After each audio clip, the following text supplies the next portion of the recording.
noite, gente. A gente vai estar falando sobre direitos humanos e acesso à justiça.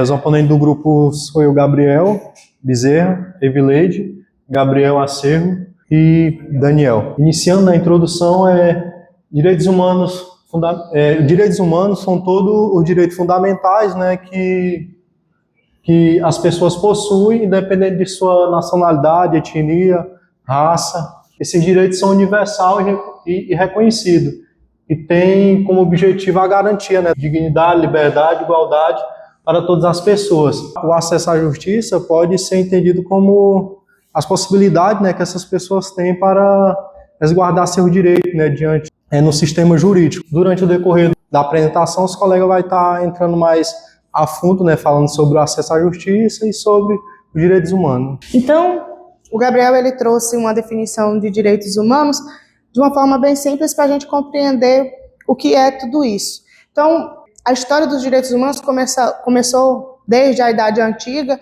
e tem o que a gente chama de apogeu com a organização, a formação da ONU, que foi em 1948. E no Brasil, mais precisamente, foi com a nossa atual Constituição, que é a Constituição Federal de 1988, onde colocou-se a obrigação e em destaque as normas referentes às necessidades básicas do ser humano, que é a luta dos direitos humanos, os princípios fundamentais, que é a dignidade da pessoa humana, a igualdade, a não discriminação, a justiça e a liberdade.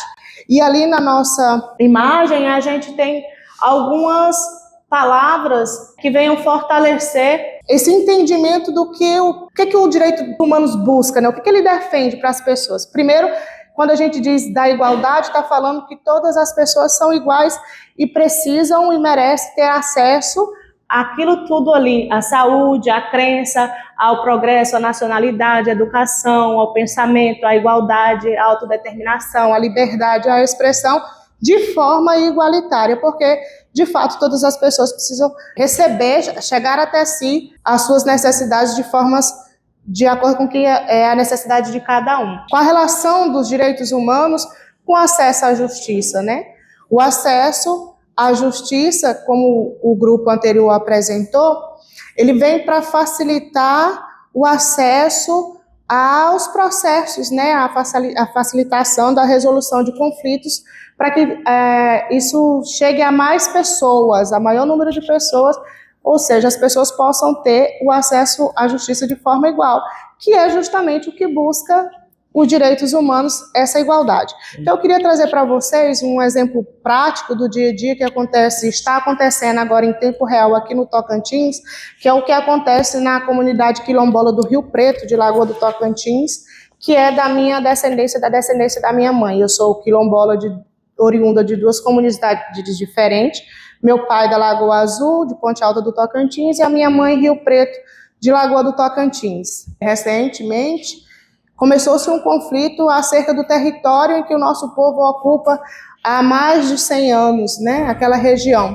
Há um tempo atrás, se isso acontecesse, as pessoas daquela região já teriam saído correndo e chorando. Mas hoje, com os mecanismos sociais de acesso à justiça por meio dos direitos humanos, nós temos o apoio do Ministério Público, da Defensoria Pública e de vários outros órgãos estatais e organização não governamental, as ONGs, que estão nos ajudando nesse suporte de manutenção do nosso território, do nosso povo. É uma luta que não está resolvida, não está solucionada, mas que a gente já tem o apoio para que essa dignidade da pessoa humana, o nosso direito à moradia, o nosso direito de ir e vir e de conservar os nossos costumes sejam garantidos. Boa noite, pessoal.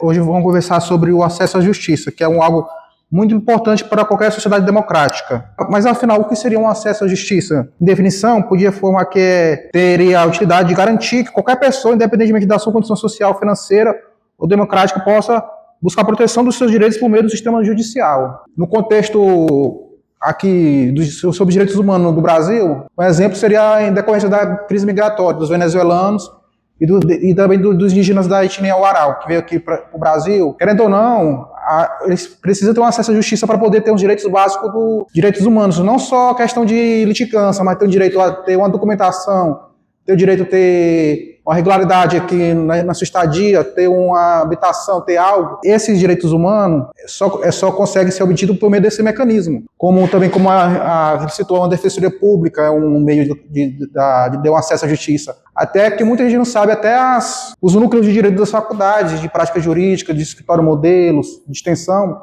é uma forma de a pessoa acessar a justiça. Conforme ele falou que está até um princípio implícito no direito constitucional brasileiro, que é o princípio da inafastabilidade da tutela jurisdicional, que no artigo 5º, inciso 35, que fala que diz que não ser afastado da tutela jurisdicional lesão ameaça de direito, né? Aí fala que eu vou falar sobre um dos principais obstáculos do acesso à justiça, que é o custo, né? A questão monetária, porque muitas vezes aqui para ter esse acesso alguma lesão, alguma coisa, a pessoa vai na justiça para pleitear em juízo, tem que ter um recurso financeiro, um equipamento, um informático, computador, algo que custos e emolumentos, muitas vezes isso seria um obstáculo. Também a burocracia, quando antigamente era muito lento o sistema, quando não era eletrônico, era em autos em papel, e também a baixa capilaridade do sistema judicial, como já está na defensoria pública mesmo.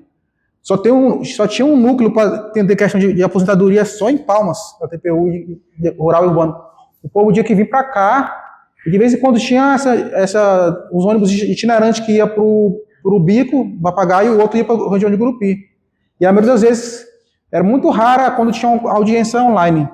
Não tinha uns núcleos em umas cidades menores da defensoria, e pode-se falar em comarcas, em outros setores. Isso é uma dificuldade muito, a falta de capilaridade do aparelho estatal no interior também. Aí também, os principais mecanismos que ajudam no acesso à justiça, eu vou falar sobre eles, que seriam aqui no contexto latino-americano aqui, americano, tem a OEA, que por meio da Comissão Interamericana dos Direitos Humanos, ela dá pareceres consultivos, faz julgamentos em casos que têm repercussão, como violação de direitos humanos, como retenção de imigrantes, chacinas que já aconteceram, que teve um parecer da OEA, uma forma de povos que são prejudicados terem acesso à justiça por meio dessa estrutura da OEA.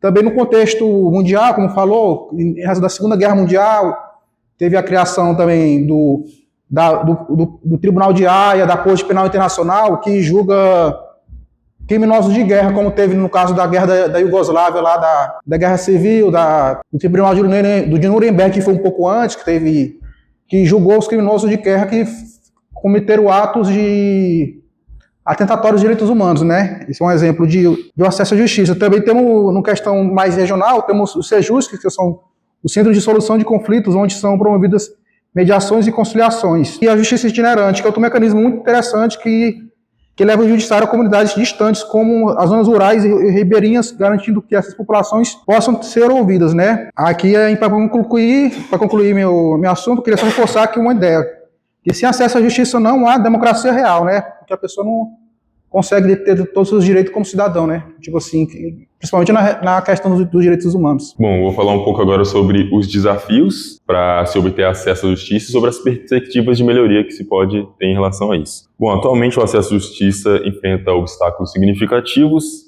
como a corrupção e a politização do sistema judiciário, que compromete a imparcialidade e reduz a confiança da população nas instituições públicas. Também tem a morosidade dos processos, que basicamente é quando se leva anos para se adquirir, para sair resultados de sentenças, esse tipo de coisa. A falta de estrutura, né, a capilaridade dos órgãos nas regiões periféricas, especialmente nas defensorias públicas, que sofrem com muito falta de estrutura e infraestrutura em regiões mais marginalizadas, e também a baixa inclusão digital, que dificulta o acesso e a democratização à justiça das populações de menor renda, né? Mas existem sim perspectivas de melhoria, como por exemplo reformas legislativas, né, que visam simplificar os processos e tornar os procedimentos mais ágeis, capacitação dos profissionais do direito, que com foco na ética e na empatia e no atendimento humanizado, e também campanhas de educação de direitos humanos, né? promovendo uma cidadania mais ativa. Bom, para concluir o nosso trabalho, né, nós entendemos aqui que os direitos humanos e o acesso à justiça são intrinsecamente ligados e representam pilares fundamentais para a construção de uma sociedade mais justa. Bom, em resumo, os direitos humanos e o acesso à justiça são pilares de uma sociedade democrática e igualitária. Sem o pleno exercício desses direitos, muitos cidadãos permanecem à margem do sistema, invisíveis e desprotegidos. E é papel de todos, tanto do Estado quanto da sociedade e dos indivíduos, promover e garantir os acessos a esses direitos, lutando por um sistema mais justo, acessível e humano. Bom, essas foram as referências que nós utilizamos, né? E foi um prazer apresentar para vocês.